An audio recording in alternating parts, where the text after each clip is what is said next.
my production guy, Charles, amazing, he's been asking me questions. And one of the questions is, how do I get over failure? So I'm going to talk to you about my proudest failure. So during my A-levels, I studied psychology. And I really studied psychology.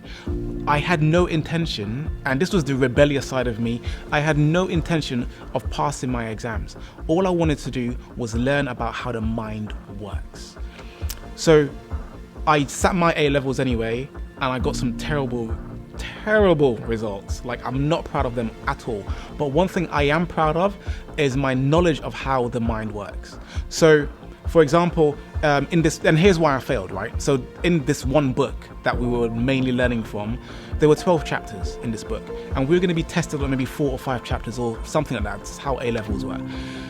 I read the whole book, and when I finished the book, I found other books, and I started learning about all sorts of stuff around psychology, of why we behave the way we are, why children behave the way they are, and how things that children have learned when they're younger have actually shaped their life. And as a result of that, when I walk into a room with someone, I know how to speak to them. I know how to help people figure things out. Proudest failure. So I know some people might not have got the GCSEs that they wanted, the A-levels they wanted, or the degree that they wanted.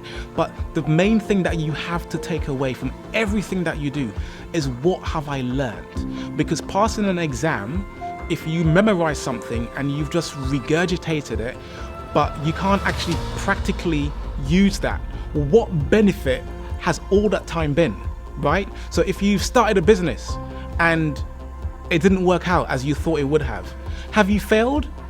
Yeah, the business didn't work out, really, but have you learned something? And when you want to go on to the next business, you'll be like, actually, when I started this one, why it didn't work out because I didn't do this or I did this. For me, when I started first, didn't have any customers, didn't know how to get any customers.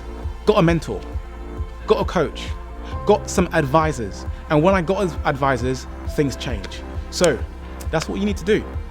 Just think about why you failed and how you can use the lessons within that failure to actually go to the next level.